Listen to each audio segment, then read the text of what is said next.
Okay, so here I am back in my new spot. Maybe I'll stay here forever. I'm not sure. Welcome back to my channel. My name's Grace, and today I'm going to be talking about the characters I look up to.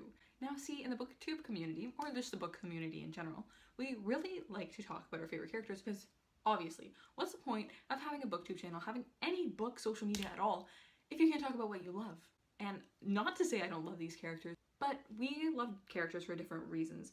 But today I wanted to talk about the characters that really have great values, great ethics, they work hard, they're just important to me, and I wish I knew about them when I was a kid, or they existed when I was a kid, so I could base my life off of them. So yeah, let me get into my list of characters I look up to. These are not necessarily my favorite characters ever, but I mean they're also my favorite characters ever, so. First, I wanted to talk about Donatella Dragna, who is from the Caraval series, but where she shines the most is legendary. I'm not gonna hold this the whole time, but just take a look at that beautiful cover. Donatella is such a strong-willed girl. She's quick-witted, sassy, she knows what she wants, and she doesn't let anyone get in her way or tell her what to do. The whole time I was reading this book, I was just like, feeling like I wanted to be her. The thing she said, I wish I said that. Why couldn't I ever think of that when people are saying stupid shit to me? Next, I have the one, the only, the legend, the myth, the star, the wraith herself, Inej Gaffa from Six of Crows by Leigh Bardugo.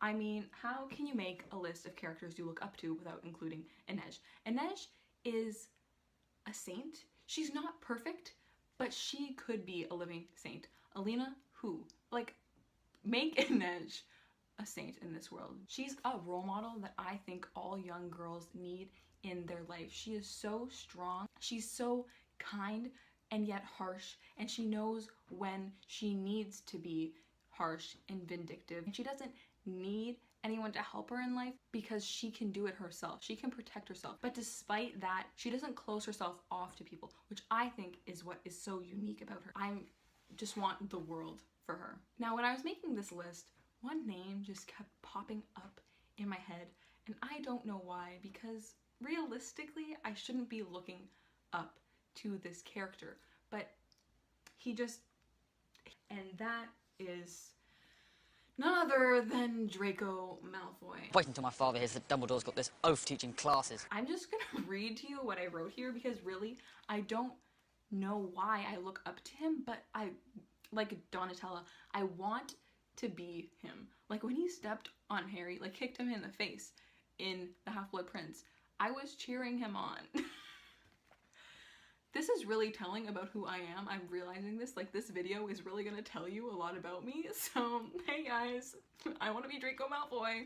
Anyway, let me read what I wrote. Draco can be a weenie at times, but his life is a big pile of hot garbage. And unlike Harry, he has absolutely no one, and I feel bad for him. Even though he's an ass and isn't gracious and doesn't handle his situation well, I still look up to him and admire him because not everyone is perfect. We need the characters that everything sucks for, and he comes around in the end and loves his son, and it's quite obvious. He was merely a terrible product of his environment, and I'm tired of pretending he's a villain. I mean, couldn't have said it better myself, even though this is myself. Also, any fanfictions with Draco where he gets a good redemption arc, please link them down below. Please tell me, because I need them, please.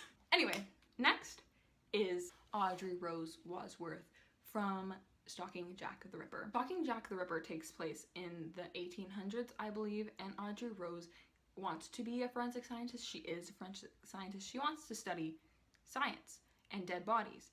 And in the time period where she's in, it is very frowned upon to be a woman in this field, and I just think the way she faces this problem is really admirable.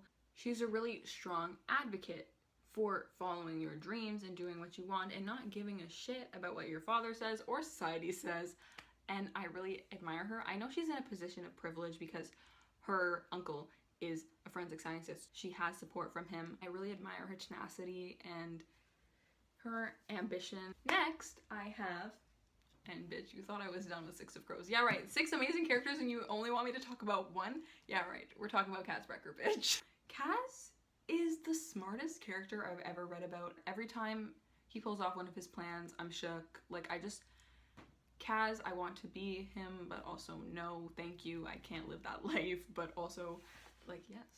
Instead of using all that's happened to him to wallow in it and be sad about it. He uses it to achieve his goals, which is just A++. I wish I could do that.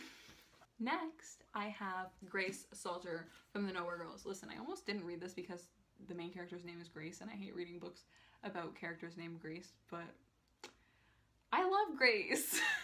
If you didn't realize my name is Grace, I feel like I say it at the beginning of videos, but yeah, my name is Grace, so it's a little weird. This Grace is very quiet and shy and subdued, and she's very average. She doesn't see herself as anything special, and she doesn't act like she's special even as it becomes evident that she is admirable.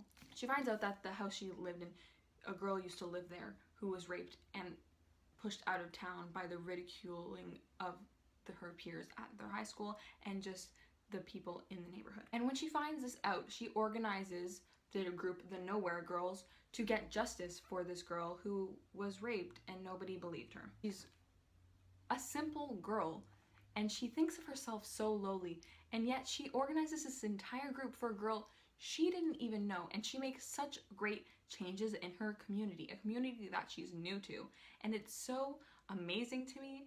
It's so admirable to me. Let me say admirable one more time. I admire her so much, and she is the Grace I want to be. I hope that if I'm ever in such a position, I have the courage that she does to stand up for what I know is right. I'm gonna end off this video on a little bit of an emotional note. This is going to not make any sense, and I know it's not gonna make any sense, but I'm gonna talk about it anyway because I can't not talk about my favorite character of all time, and that is Adam Parrish from The Raven Boys by Maggie Stiefvater. When I read The Raven Boys, I didn't particularly like it. I wasn't attached. The reason I kept reading was because I loved the writing, but there was something about Adam that just intrigued me, and I couldn't stop reading. I connected to him almost immediately. We are similar in so many ways. I feel like I related to a lot of characters before into certain aspects of who they are. Like, for example, I relate to Kaz with the way he reacts to his PTSD. I relate to Grace because I feel like I'm invisible. But with Adam, I related to the way he thought. The way his brain worked in difference to the other characters, I understood it completely. I don't want to sit here and tell you I am him because I'm not. He is so much better of a person than I will ever be. He has so much courage. He works so hard. He is in such a difficult position, and he still, while he struggles, remains so ambivalent to it all, and I just admire him so greatly. And it adds to it because I feel so connected to him. All his flaws I relate to completely, and seeing him overcome those flaws makes it even more meaningful. Every day I ask myself, what would Adam Parrish do? And I can't thank him and Maggie Stiefvater enough. Anyway, that's it for today's video. Thank you so much for watching. Subscribe if you want, comment, like if you want. I'll see you guys next time. I post videos every Wednesday or Thursday or Friday if I have time.